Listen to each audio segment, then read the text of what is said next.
Hello everyone, welcome to English session.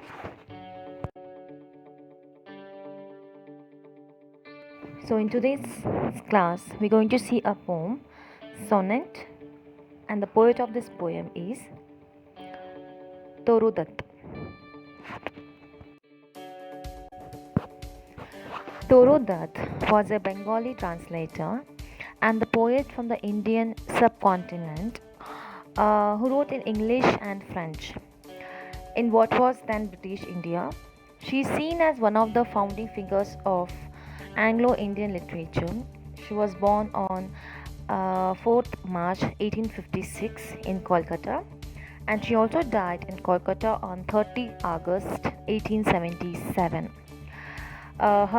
She has finished her education in University of Cambridge in the year 1871 to 1873.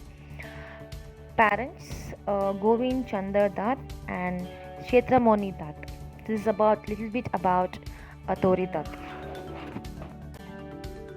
So let's see some new words which has come from in this poem. Foliage, sea of foliage, profound, clump, amaze. So I want you people to repeat all the words loudly.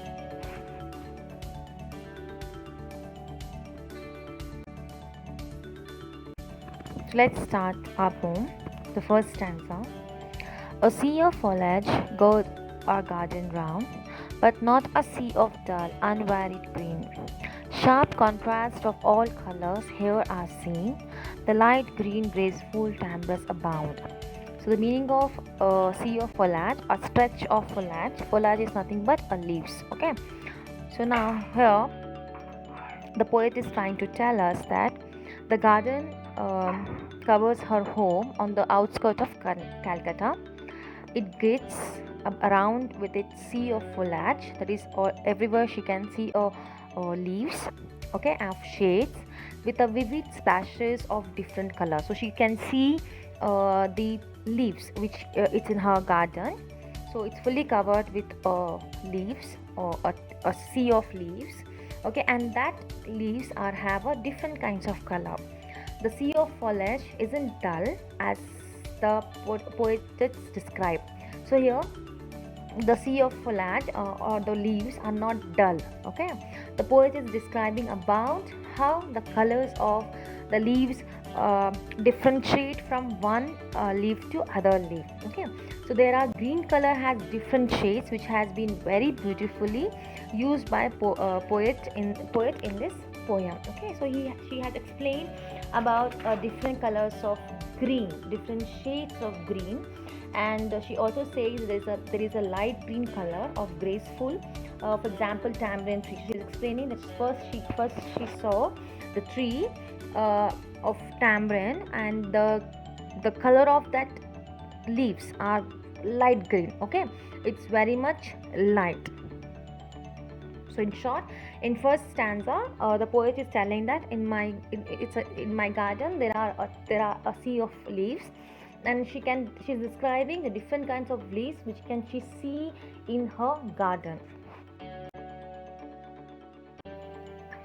The second stanza. Amid the mango clumps of green profound, and palms arise like pillars grey between, and over the quiet pools of simul's lean, red, and startling like a trumpet sound.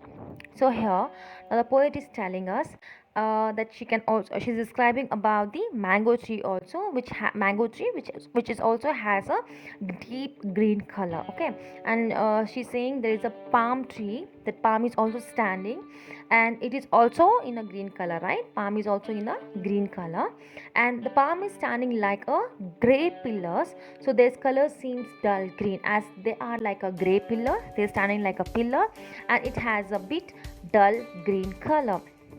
And she also says that red colors attract a lot, so she has used it like a fascination. There are many simul's trees in her garden which appears to be red in color, giving a vibrant look. So now she's explaining that what the other trees she can see in second stanza. She can see a palm, she can see a palm tree, right? And these palm trees are standing like a gray pillars which has a dull green color, And she also wanted to make a poem bit fascination, bit attractive. So she also says about the red color, that she can see a simul tree which has appeared in her garden and which is in red color, and that red color give a vibrant look to her garden. The last stanza. But nothing can be lovelier than the ranges of bamboos to the eastward, when the moon looks through the gap and the white lotus changes into a cup of silver. One night, swan, drunken with beauty, then, O gaze on a privel Eden in amaze. So, in the last stanza, the poet is trying to tell us that there also she can see, or she can notice the cotton trees, and which has a maroon flower which looks very much pretty, very much beautiful, which is definitely in red color, and they are startling like a trumpet sound, which are leaning over the quiet pool. Okay, it looks like a trumpet sound. Bamboo are standing to the east art, so bamboos are standing to the east art, and it looks lovelier. Okay, this looks lovelier like a moonlight. So we see, right, when the full moon day, or the moon, when we see moon, it looks very beautiful. So she is explaining that bamboos are standing in the eastward, and when I look there, it looks like a moonlight. Okay, and also she says that she can notice a white lotus are looking like a cup of silver in the midst of natural beauty. So now she can see in a pond there are the white lotuses. Okay, and it looks like a cup of silver. It's so much shining because of that moonlight. Okay, and she explained that that is a beautiful experience what she is feeling. And she said that one is sure to feel free and cheerful in such a beautiful uh, atmosphere. She says that if somebody see that scene or that scenery, okay, so we will be cheerful, we will be free of mind. Whatever stress we have, it will automatically be gone off. Okay, and she also says that Thoreau calls her garden as a Eden. Eden is in the Bible, right? It's in the Bible. So Eden garden, which is can be seen in a ancestor, right?